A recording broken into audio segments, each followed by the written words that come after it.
68% de los norteamericanos sufren de tiempo en tiempo del síndrome del estrés crónico. Este dato estadístico, realizado por una entidad experta y seria, nos pone frente a la realidad de que los norteamericanos estamos emocionalmente fatigados, físicamente exhaustos y espiritualmente derrotados. La razón: el estrés. Los días son muy largos, las noches son muy cortas, y nos sentimos como en una competencia ratonil. Hay tanto por hacer y muy poco tiempo para hacerlo. Pero gracias a Dios hay esperanza. Y esa esperanza está aquí, en las páginas de la Biblia. Isaías, el príncipe de los profetas, bañó su pluma en dorada gloria para escribir las palabras del verso 28, que lo comienza con una pregunta. ¿No has sabido? ¿No has oído que el Dios eterno es Jehová, el cual creó los confines de la tierra? No desfallece ni se fatiga con cansancio, y su entendimiento no hay quien lo alcance. ¿Qué es lo que está diciendo el profeta aquí? Está diciendo que Dios nunca se cansa, ni se queda perplejo, ni tira la toalla. Ahora miremos la promesa que encontramos en el verso 29. Él da fuerza al cansado y multiplica las fuerzas al que no tiene ninguna. Los muchachos se fatigan y se cansan. Los jóvenes flaquean y caen. El hecho de que usted sea joven no significa que es inmune al estrés. Y el verso 31 dice: pero los que esperan a Jehová tendrán nuevas fuerzas, levantarán alas como las águilas, correrán y no se cansarán, caminarán y no se fatigarán. Bien, pensemos en el problema del estrés, y eso lo encontramos en Isaías 40, los versos 28 y 29. En estos versículos se menciona a dos clases de personas. Por supuesto, la una es Dios Todopoderoso, el omnipotente, omnisciente y soberano Dios. Se le llama el Dios eterno, el creador de los confines de la tierra. No hay ninguno otro como Él. La otra persona somos todos nosotros. Y estamos retratados en el verso 29. Él da esfuerzo al cansado y multiplica las fuerzas al que no tiene ningunas. Recuerde que estamos hablando del estrés. Ahora, ¿qué es el estrés? Estrés es el vacío que existe entre las demandas que ponen sobre nosotros y nuestra habilidad para cumplir con esas demandas. La diferencia entre esas demandas y nuestra habilidad es lo que se llama el factor estrés. En un lado tenemos las responsabilidades, las necesidades, las demandas y las oportunidades de la vida. En el otro lado tenemos todas las cosas que queremos hacer, deseamos hacer, tendremos que hacer y debemos hacer. Pero en otro lado tenemos todas las cosas de las cuales estamos muy conscientes hoy. Nuestra inhabilidad, nuestra debilidad, nuestra pecaminosidad, nuestra falta de conocimientos, nuestras fallas. Y decimos: yo quiero, yo debo, pero no puedo. Aquí están las oportunidades y necesidades. Allá las debilidades y fracasos. Y entre ellas hay un vacío. Ese vacío es el factor estrés. Es el abismo entre el debo hacerlo y no puedo hacerlo, el que nos abruma. Y todos nosotros somos vulnerables. ¿Es usted un ejecutivo? Leí de una compañía que contrató a un asesor gerencial porque la moral estaba por los suelos entre los ejecutivos de esa empresa. ¿Sabe lo que el asesor descubrió? Que 21 de los 22 ejecutivos de esa compañía sufrían de un estrés tan intenso que estaban causando enfermedades físicas como úlceras, alta presión, depresión. Pero escuche, no solo los ejecutivos sufren de estrés.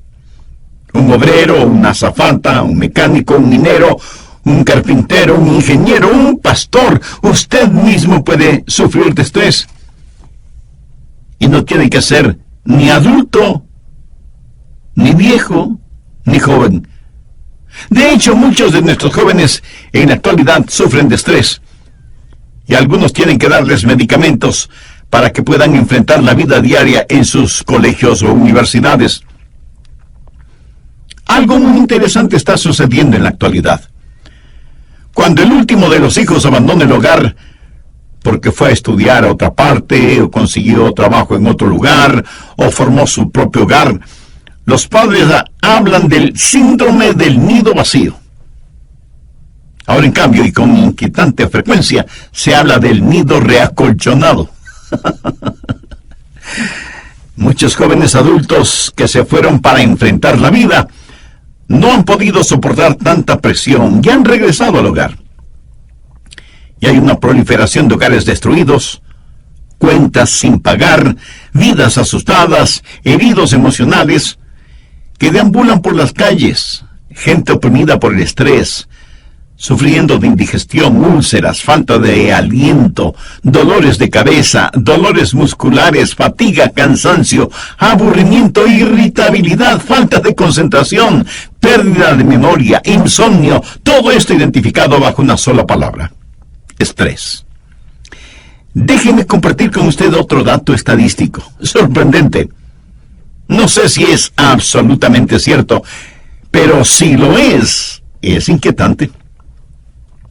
Del 75 al 90% de todas las visitas hechas a doctores de cuidados primarios el año pasado fueron por enfermedades relacionadas con el estrés. La gente solía ir a los gimnasios no para hacer físico-culturismo, sino primordialmente para bajar de peso. Ahora, los que administran estos negocios dicen que sus clientes van para ver si por medio del ejercicio pueden eliminar el estrés.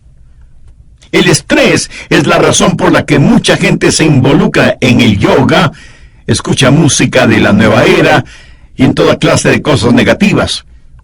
Y cuando una persona padece de estrés, no puede gozar de la vida y es especialmente vulnerable a los ataques de Satanás. En el capítulo 25 del libro de Deuteronomio leemos que hubo un rey llamado Amalek, quien atacó la retaguardia del pueblo de Israel cuando estaba cruzando el desierto. Amalek aniquiló a los que estaban retrasados, débiles, desanimados y cansados. Cuando usted está estresado, tendrá horrendos argumentos en su casa por la más mínima cosa. Lo más insignificante será motivo para argüir. Las irritaciones se irán acumulando cuando está bajo estrés. Y eso, amigo, no es ficción, es la realidad. Pero deseo que vean no solo el problema del estrés, sino también la provisión de suficiencia. Quiero que sepa que Dios no le ha dejado sin su ayuda. Veamos lo que dice Isaías 40:31. Pero los que esperan a Jehová tendrán nuevas fuerzas, levantarán alas como las águilas, correrán y no se cansarán, caminarán y no se fatigarán. Esta es una hermosa promesa. Por favor, escúcheme atentamente. No es un pecado el padecer de estrés, pero sí es un pecado el no utilizar la ayuda que está completamente disponible para usted. Esta es una de las más estupendas promesas en toda la Biblia. Permítame repetirla. Pero los que esperan a Jehová tendrán nuevas fuerzas, levantarán alas como las águilas, correrán y no se cansarán, caminarán y no se fatigarán. Note que aquí hay tres promesas distintas. Primero, habla de la habilidad de volar, de levantarse por sobre los tiempos difíciles de la vida, y usa el ejemplo del águila. ¿Sabía usted que a las águilas les gustan las tormentas? Cuando los rigores de la vida se hacen presentes, cuando llegan las tormentas, cuando vienen las dificultades y adversidades de la vida, necesitamos ser como las águilas. Las águilas esperan la tormenta. Y cuando sienten que el aire está siendo calentado por el calor de la tierra y que las ráfagas termales comienzan a soplar, salen de sus nidos en las rocas, extienden sus poderosas alas y comienzan a ascender y a planear. Y mientras más rápido sople el viento, volarán más y más alto. Todos nosotros tenemos tormentas, enfrentamos adversidades y necesitamos aprender lo que las águilas nos enseñan. Las águilas han aprendido que aquello que causa que otras aves no puedan volar, de alguna manera es provechoso para ellas. Porque cuando esas ráfagas termales llegan, en primer lugar pueden volar más alto. No podrían volar tan alto si no hubiera tormentas. En segundo lugar, pueden ver mucho más lejos. Y en tercer lugar, pueden volar más velozmente. En algún lugar leí que las águilas pueden volar normalmente a 75 kilómetros por hora, pero en una ráfaga de la tormenta pueden alcanzar hasta 150 kilómetros por hora y tienen una vista increíble. Pueden mirar directamente al sol gracias a una especie de lentes protectores que tienen sobre sus ojos. Un águila puede estar en su nido y ve a lo lejos la formación de nubes de tormenta o las ráfagas termales que se levantan del suelo. Y cuando llega el momento, con serena elegancia se eleva con el viento a más de 100 kilómetros por hora y mirando nítidamente todo lo que le rodea, está verdaderamente disfrutando de la vida.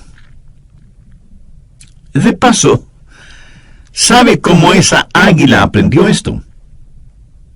A lo mejor a usted no le gusten estas lecciones de vuelo.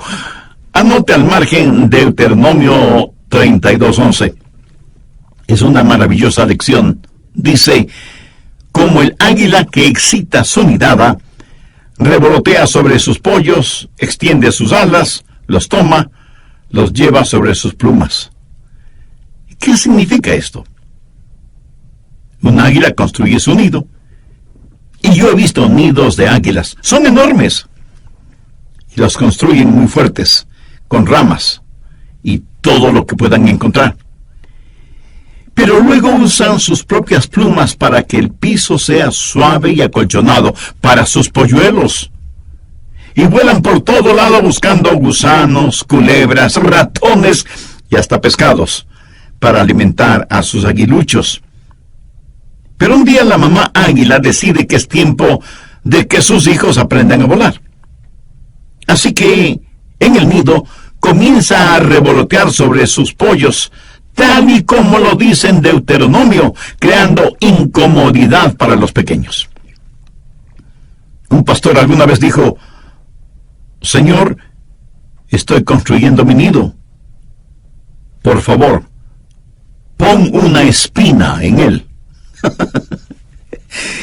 Esa águila continúa batiendo sus alas más y más fuerte, forzando a los pollitos a ir hasta el borde del nido. Y desde ahí, ellos miran hacia abajo, donde no hay nada más que duras y filosas rocas. Y me imagino que uno de ellos dirá, si es que las águilas hablan, mamá, ¿estás segura de lo que estás haciendo? Ella finalmente le da un suave empujón, y ese aguilucho comienza a caer al vacío, gritando desesperadamente, ¡nunca ha volado antes! Mamá águila se lanza en picada, y a pocos metros de que su hijo se estrelle en las rocas, ella extiende sus alas y recibe a su pequeño que se aferra a sus plumas. Ella retorna al nido, y repite el mismo procedimiento una y otra vez, hasta que un día el polluelo por instinto extiende sus alas y hay una ráfaga de aire y él empieza a mover sus alitas, primero lentamente, y descubre que puede volar. Muchos de nosotros a veces pensamos que Dios es cruel, cuando en verdad Él es bondadoso. Escuché una historia realmente admirable. Jennifer Johnson una noche regresaba a su casa manejando. Había neblina y llovía, y ya estaba oscureciendo.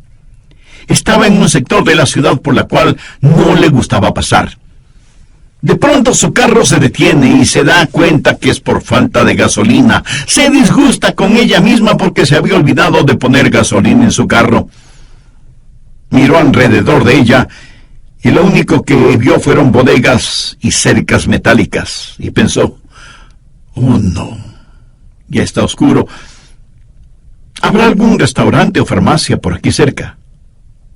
No había nada. De hecho, casi no había luces en la calle, y se consoló pensando, bueno, en algún momento asomará un carro de la policía. Y comenzó a orar para que Dios le ayudara. De pronto sus temores tomaron forma. Vio venir por la mitad de la calle a un hombre corpulento, dirigiéndose hacia ella. Y ella dijo, oh querido Dios, cuídame, protégeme. Y se deslizó hacia abajo en su asiento con la esperanza de que el hombre no la viera. Pero él vino directamente al carro, miró y comenzó a golpear suavemente la ventana, haciéndole señas para que bajara el vidrio. Ella le gritó, ¡aléjese de mí, aléjese de mí! Parecía que él estaba diciendo algo, pero no podía escucharle, porque estaba gritando desesperadamente. Y entonces se le ocurrió hacer sonar el pito o la bocina de su carro. Y ahí estuvo pitando y gritando por un largo rato. Después de algunos minutos, el hombre dio media vuelta y se fue. Y ella suspiró diciendo, gracias, Señor. Pero momentos más tarde, vio venir nuevamente al hombre, pero esta vez traía una barra de hierro en sus manos. Se acercó al carro y dijo algo. Ella gritó y volvió a hacer sonar el pito. Él rompió la ventana con la barra de hierro, metió su mano y quitó el seguro de la puerta. Ella se deslizó hacia el otro lado del asiento, pero él estiró su brazo, la agarró y empezó a sacarla del carro. Ella le dio una patada en la cara y él comenzó a sangrar por la nariz, pero la sacó del carro. La alejó unos cuantos metros de ahí y la soltó. Ella se quedó sorprendida, no sabiendo qué hacer, pero lista para pelear. De pronto escuchó un ruido y vio una luz. El piso en donde ella estaba comenzó a temblar y vio que un tren venía a toda velocidad hacia su carro, destrozándolo por completo. El hombre del cual ella tuvo tanto temor fue el que le salvó la vida. Su carro se había quedado sin gasolina justo en medio de las rieles del tren. Muchas veces vemos las cosas y pensamos que son las peores cosas que nos han pasado. Espero que usted nunca tenga que pasar por una experiencia como la de Jennifer Johnson. Pero a veces usted no puede decir lo que está pasando solo por las apariencias exteriores.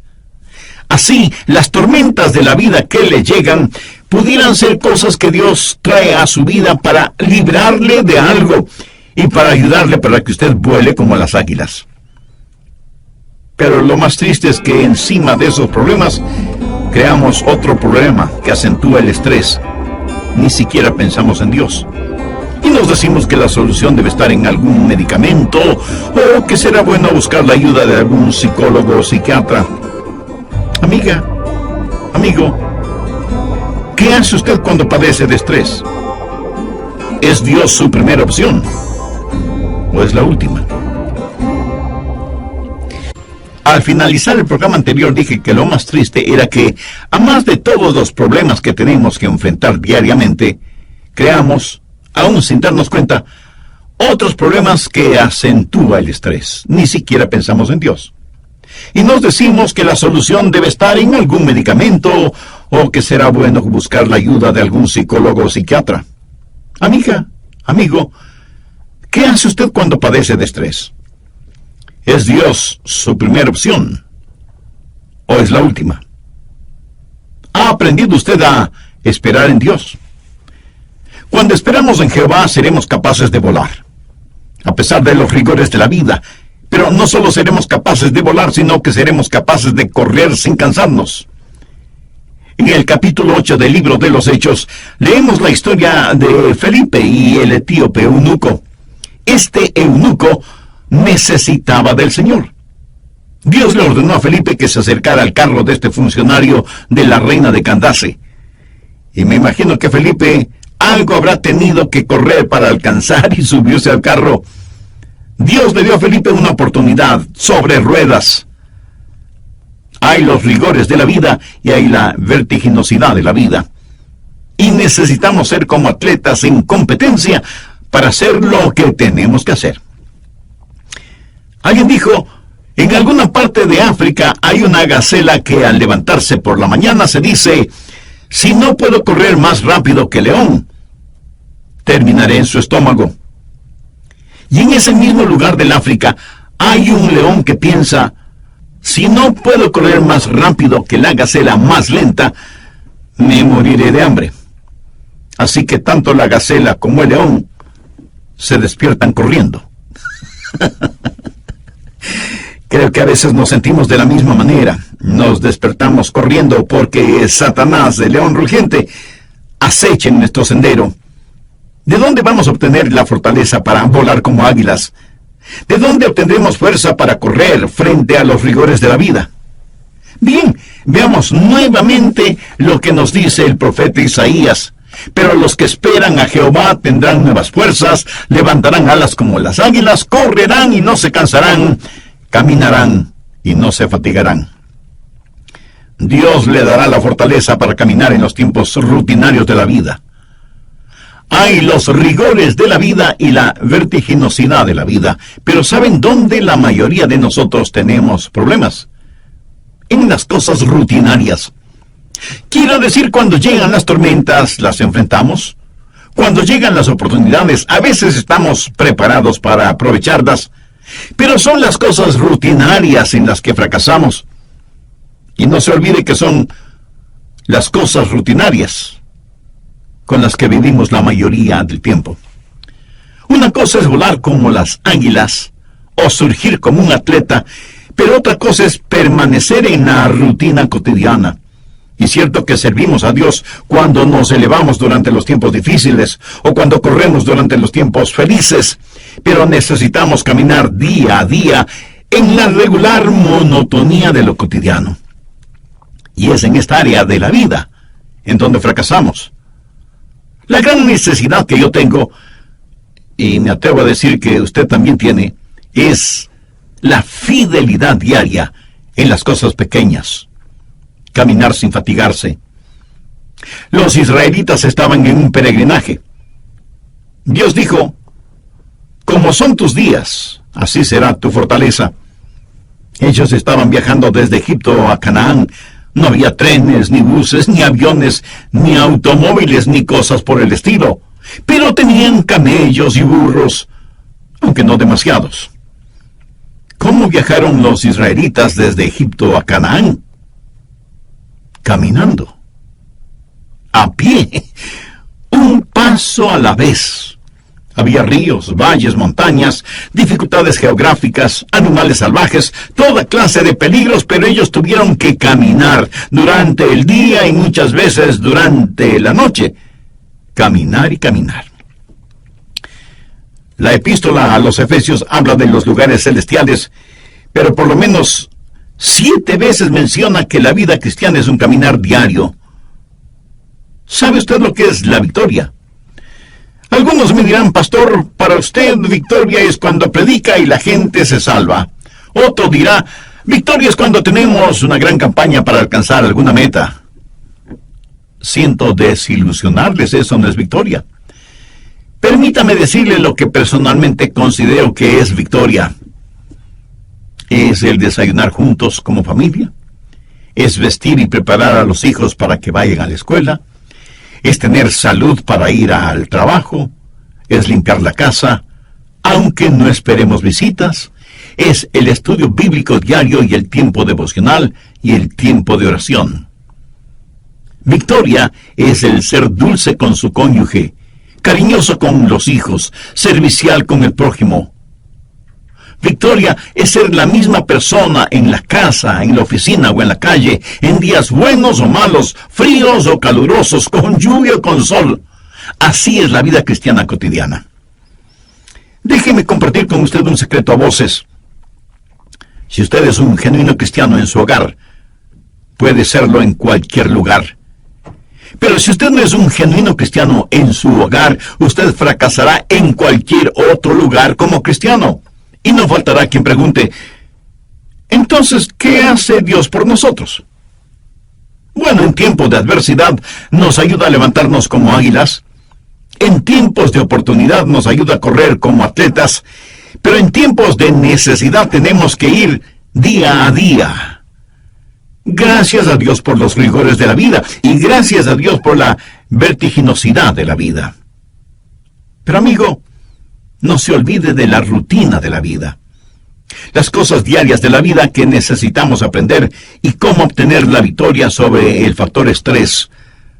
Necesitamos aprender a tener aguante, resistencia. Leí de un caracol que comenzó a subir por un árbol de manzanas.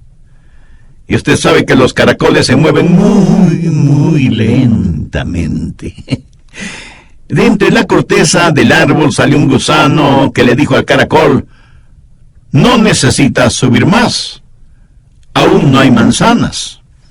Y el caracol le respondió, para cuando llegue allá arriba, seguro que las habrá. Mi amigo, nadie puede dar más que un paso a la vez. Simplemente el estar sentado sin hacer nada.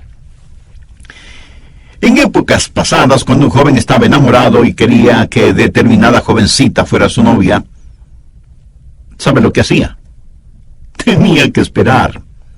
Pero esto no quería decir que él no hiciera absolutamente nada. Por el contrario, él estaba haciendo todo lo humanamente posible por lograr que esa muchacha aceptara ser su novia. En la actualidad las cosas son muy diferentes, pero usted sabe eso, ¿verdad?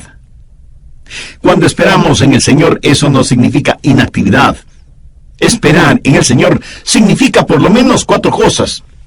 Esto es la clave para entenderlo.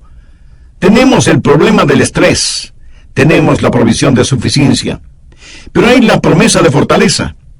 ¿Dónde conseguimos esa fortaleza? ¿Cómo podemos volar como águilas? ¿Cómo podemos correr como atletas? ¿Cómo podemos vivir día a día una vida genuinamente cristiana? Esperando en el Señor. Y como eso es absolutamente cierto, lo que usted necesita entender es lo que significa esperar. Esa es la clave. Si usted no lo entiende, el resto no tiene ninguna importancia. Esperar en el Señor significa primero que usted tiene un deseo por Él. Usted anhela tenerlo. Veamos lo que dice el Salmo 62:1. En Dios solamente está callada mi alma. De Él viene mi salvación. El rey David escribió esto en un tiempo de estrés y de angustia. Y él sabía que solo Dios podía satisfacer sus más profundas necesidades. ¿Siente usted de la misma manera? Quiero decir, ¿está usted esperando por Dios? Está diciendo, Dios, anhelo fervientemente tenerte. Ahora, si usted busca alivio sin anhelar a Dios, está en un callejón sin salida. Segundo, no solo significa que usted anhela tenerlo, sino también que desea escucharle. Busque Proverbios 8:34. Bienaventurado el hombre que me escucha, velando a mis puertas cada día, aguardando a los postes de mis puertas. ¿Qué significa ese versículo? Aquí está una persona que le dice a Dios, Dios, espero que vengas a esta puerta pronto, porque quiero escuchar las instrucciones que tienes para mí. Estoy esperando aquí, Señor, para que me hables. ¿Sabe de lo que este proverbio está hablando? Habla de un tiempo de quietud, de su tiempo a solas con Dios, de estar, por así decirlo, diariamente a sus puertas. Bienaventurado el hombre que me escucha, velando a mis puertas cada día, aguardando los postes de mis puertas. ¿Hace usted eso? Si no lo hace, no me diga que esto no le da resultado. Usted tiene que saber esperar en el Señor. Eso significa anhelar tenerlo. Eso quiere decir estar deseoso de escuchar su voz para obedecerla. ¿Ha conseguido Dios su atención? Leí una historia muy interesante relacionada con el tiempo de la Gran Depresión. De paso, le diré que yo nací en medio de la Gran Depresión, cuando era muy difícil el conseguir trabajo, cualquier clase de trabajo. Un hombre que era telegrafista vio el anuncio del trabajo que él sabía hacerlo. Muy emocionado se fue para solicitar ese trabajo. Cuando llegó al lugar, la sala de espera estaba completamente llena de personas que deseaban ser entrevistadas para ese trabajo. Él pensó que no tendría ninguna oportunidad porque muchos habían llegado antes que él, pero de todas maneras se sentó a esperar. Después de un rato, él escuchó suaves golpecitos en la puerta de una oficina. Puso mucha atención a esos insistentes golpecitos. Después de un minuto se levantó y entró en la oficina de donde provenían los golpes. Dijo algunas palabras y cuando salió tenía una gran sonrisa en su rostro y dijo: «Conseguí el trabajo». Los demás quedaron asombrados. «¿Cómo que conseguiste el trabajo? Nosotros estuvimos antes que tú». Y él les dijo: «Oh, yo estuve escuchando unos golpecitos en esa puerta. Eran letras en código Morse que decían: si usted puede entender estos golpecitos, el trabajo es suyo. Entre de inmediato en esta oficina». Excelente. En medio de la bulla de las voces de los demás, él estuvo escuchando, estuvo en sintonía con lo insólito, lo inesperado. Así hay personas que están en sintonía con Dios, mientras otras no lo están. ¿Qué significa esperar en Dios? Significa anhelar tenerlo, desear escuchar su voz, pero también significa algo más, significa contemplarle, mirarle. El Salmo 104, 27 dice: «Todos ellos esperan en ti, porque les das su comida a su tiempo». Aquí habla acerca de los animales. Les das, recogen. Abres tu mano, se sacian de bien.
Dice, ¿sabe lo que está haciendo?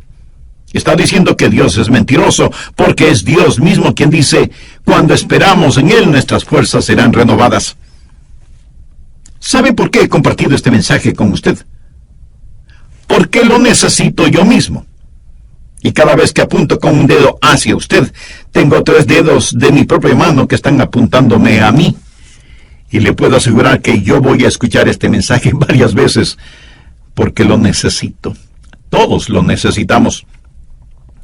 Y todo comienza al confiar en Jesús como su Salvador y Señor en forma personal.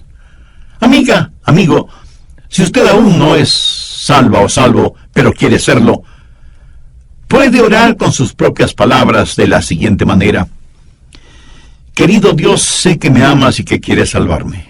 Señor Jesús, tú moriste para salvarme y prometiste que me salvarías si confiaba en ti. Pues confío en ti, plenamente, desde este mismo momento. Gracias, Jesús, por llevar hasta la cruz del Calvario mi pecado, mi vergüenza.